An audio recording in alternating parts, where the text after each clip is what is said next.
থাকবে এবং এসিড কম্প্রেসারের জন্য ছোটো ছোটো সিলিন্ডার অনেক সময় থাকে, আর এলপিজি সিলিন্ডার তো আছে। তাছাড়া এক একটা গ্যারেজের মধ্যে 3টা করে সেকশন থাকে সাধারণত, যেমন পেইন্টের একটা সেকশন থাকে, ইঞ্জিনের কাজ করার জন্য থাকে, ডেন্টিংয়ের কাজ করার জন্য থাকে। সো ওভারঅল এগুলো মিলে 20টার উপরে গ্যারেজ ছিল ধরেন, এক একটা গ্যারেজের মধ্যে 3টা করে সেকশন।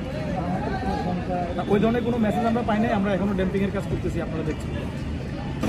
সূত্রপাত কি হতে ঘটেছে বলে আপনারা জানতে মানে ধারণা করছেন? না, এটা আসলে এইভাবে বলা সম্ভব না। আমরা এসে দেখছি যে ফুললি ডেভেলপ আগুন, একটা বিস্ফোরণের মতো শব্দ হলো, চারদিকে আগুনটা ছড়ায় গেল।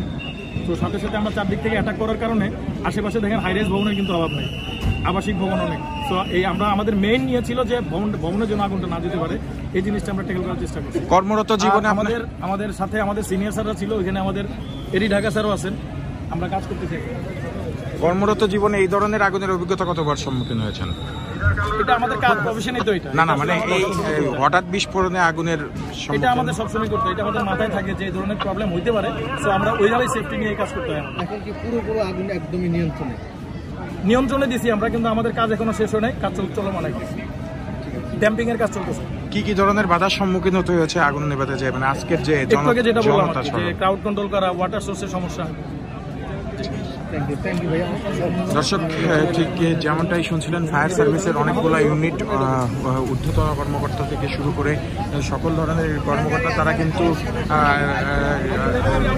নেমে এসেছেন এখানে, এবং তারা কিন্তু আগুন নিভানোর যে স্পটটি আছেন সেখানে কিন্তু কাজ করে যাচ্ছেন, এবং তারা কিন্তু আগুনটি নিয়ন্ত্রণে আনতে সক্ষম হয়েছেন।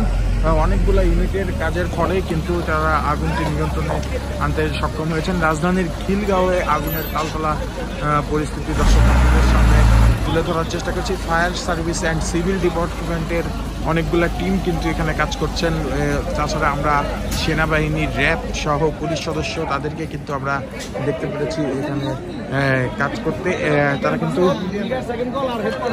নিরলস একটা পরিশ্রম করে তারা কিন্তু এই আগুনটিকে নিয়ন্ত্রণে আনতে সক্ষম হয়েছেন। দর্শক, পুলিশ সদস্য সহ সকলকেই কিন্তু আমরা দেখছি তারা কিন্তু এখানে উপস্থিত আছেন, এবং আগুন নির্ভর করে দর্শক খিলগাঁওয়ের যে নিরিবিলি সোসাইটি, সেই নিরিবিলি সোসাইটির ঠিক অপোজিটেই কিন্তু ভয়াবহ যে বিস্ফোরণ। কেমন মনে হয়েছিল তখন? তোমরা এলাকার হ্যাঁ, কেমন মনে হয়েছিল বাবু? তো আগুন দিরা পুরোটা ছাইকে কেমনে ধরছে আগুন? সিলিন্ডার একটা করে ফুটছিল, ওইটা কিছু হয়নি। ওরা আরেকটা ফুটছে, আবার কিছু হয়নি। তবে চতুর্থ আছে না, ওরা আগুন ধরেছে। এটা কি সিলিন্ডার ফুটছে? হ্যাঁ, তারপর আছে না গাড়ি শোরুমটা আছে না, সাইডে আছে।